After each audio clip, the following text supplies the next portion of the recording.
నెల్లూరు నగరంలోని స్థానిక press club నందు జరిగిన విలేకరుల సమావేశంలో ఉదయగిరి నియోజకవర్గం Congress party incharge doctor Somu Anil Kumar Reddy మాట్లాడుతూ ఉదయగిరి నియోజకవర్గానికి చెందిన సైనికుడు పగడాల రవి సెలవుపై జూలై 19వ తేదీ విధి నిర్వహణలో బయటకు వచ్చి స్వగ్రామానికి బయలుదేరి అదృశ్యమై నేటికి 35 రోజులు గడిచినా ఇంతవరకు సైనికుని ఆచూకీ దొరకకపోవడం ఆశ్చర్యకరంగా ఉందని, ఆగస్టు 19వ తేదీ తను విధులలో చేరాలని, కానీ నేటికి పగడాల రవి ఏమైనట్లు ఎవరికీ అంతుపట్టడం లేదని, దీనిపై రాష్ట్ర ప్రభుత్వం, కేంద్ర రక్షణ శాఖ, హోంశాఖ చర్యలు తీసుకోవాలని, ఈ విషయమై కాంగ్రెస్ పార్టీ అధినాయకత్వంతో చర్చించి ప్రభుత్వానికి వినతి పత్రం అందజేస్తామని, ఇప్పటికైనా కేంద్ర రక్షణ శాఖ, రాష్ట్ర ప్రభుత్వాలు సైనికునికి, కుటుంబానికి తోడ్పాటు అందించాలని ప్రభుత్వానికి విన్నవించారు.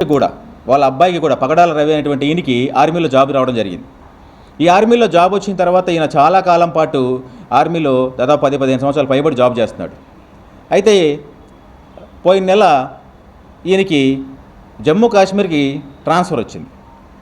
ఈ సందర్భంలో ఈయనకు నెల రోజులు ఒక లీవ్ లాంటిది దొరకడంతో ఈయన పోయిన నెల అంటే జూలై 19న సాయంత్రం 4 గంటలకి ఆయన ఉన్న ప్రాంతం నుంచి ఊరికి బయలుదేరడం కోసం ట్రైన్ ఎక్కడం జరిగింది.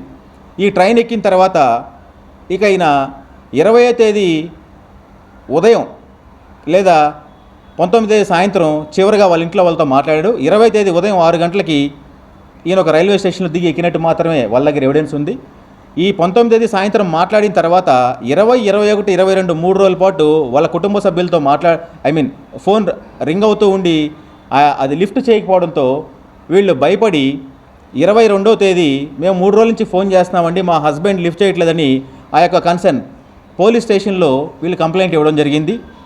ఇది 24వ తేదీ ఎఫ్ఐఆర్గా మారిన తర్వాత వాళ్ళు విచారణ మొదలుపెట్టారు. అయితే ఇప్పటికీ దాదాపుగా నెల రోజుల పైన దాదాపు 30-35 రోజులు గడిచిపోయింది, కానీ ఈయన ఆచూకీ దొరకలేదు.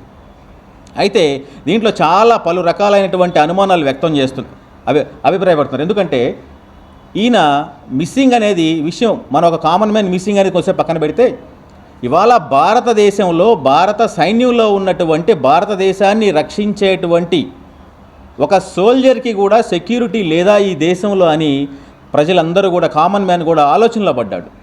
ఎందుకంటే మీకు ఒక చిన్న ఉదాహరణ అండి.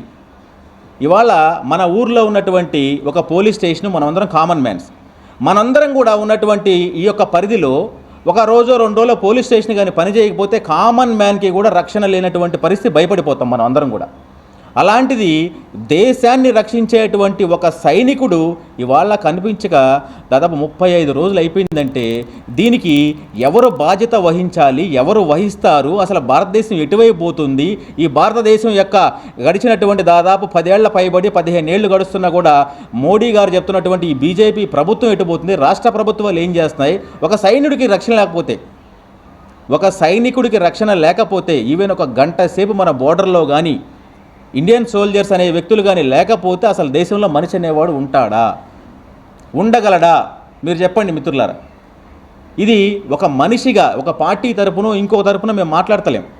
ఒక మనిషిగా రిలీజ్ అయ్యి ఈరోజు ఇంత దూరం వచ్చి వాళ్ళ ఊరెళ్ళి వాళ్ళందరినీ పరామర్శించి జరిగిన విషయాలన్నింటినీ కూడా తెలుసుకొని ఈరోజు మీ అందరినీ పిలిచి ఈ విషయం ఎందుకు చెప్తున్నామంటే, ఒక కామన్ మ్యాన్కి పక్కన పెట్టండి, ఒక ఇండియన్ సోల్జర్ భారత సైనికుడికి మిస్ అయిపోయాడు 40 రోజులు అయిందంటే దీని కనీసం ఆ పేరెంట్స్ లేకపోతే ఆయన భార్య, ఆయన పిల్లలు, వాళ్ళ పిల్లలు ఈరోజు దాదాపు 4 రోజులు స్కూల్కి పోకపోతే వాళ్ళ నానమ్మ చెప్తుంది ఈరోజు స్కూల్కి వెళ్ళండి అంటే మా నాన్న ఎక్కడ, ఎప్పుడు వస్తాడు, స్కూల్కి పోతే మీ నాన్న కిడ్నాప్ చేశారా, మీ నాన్న చంపేశారా అని అడుగుతున్నారు, మాకు భయం వేస్తుంది, స్కూల్కి పోవని వాళ్ళు ఏడుస్తూ చెప్తుంటే వాస్తవంగా మనసు కదిలిందండి.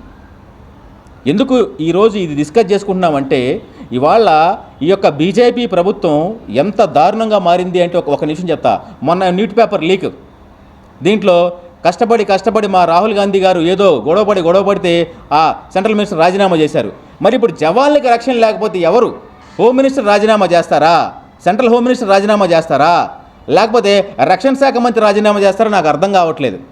ఈ రాష్ట్ర ప్రభుత్వంలో ఉన్నటువంటి దీన్ని మేము డీజీపీ గారి దగ్గరకు కూడా తీసుకెళ్తాం, అలాగే గవర్నర్ గారి దగ్గరకు కూడా తీసుకెళ్తాం.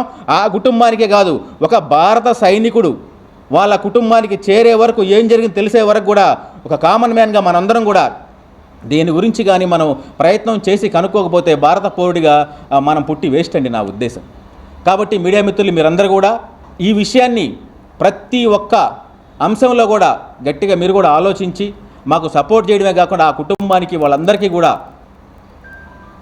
మేలు జరిగేలాగా, అలాగే ఆయన ఎక్కడున్నాడో దొరికే వరకు మీరందరూ కూడా సపోర్ట్ చేయాలని నేను కోరుకుంటూ, అలాగే మా కాంగ్రెస్ పార్టీ నుంచి రాబోయేటువంటి 2-3 రోజుల్లో కూడా రాష్ట్ర వ్యాప్తంగా మేమందరం కూడా దీని మీద గట్టిగా ప్రయత్నం చేసి కాంగ్రెస్ ప్రభుత్వం నుంచి కాంగ్రెస్ పార్టీ నుంచి మేమందరం దీని మీద గట్టిగా అవసరమైతే ధర్నా చేసో ఉద్యమం చేసి ఏమైనా సరే ప్రభుత్వాన్ని కదిలించి ఆ కుటుంబానికి న్యాయం జరగాలి. ఒక అంశం అయితే భారత సైనికుడు ఎక్కడున్నాడో తెలుసుకోవాల్సినటువంటి బేసిక్ ఒక భారత పౌరుడిగా మనందరికీ ఉందని భావించి ఈ దేశ పౌరుడిగా కాంగ్రెస్ పార్టీ వ్యక్తిగా నేను దీన్ని ఎట్టి పరిస్థితుల్లో కూడా మేమందరం కూడా ఖండిస్తున్నాం. ఎట్టి పరిస్థితుల్లో ఆ యొక్క భారత సైనికుడు ఎక్కడున్నాడో ఆచూకీ అందరికి కూడా తెలియాల్సిన అవసరం అని చెప్పి తెలియజేసుకుంటున్నాను.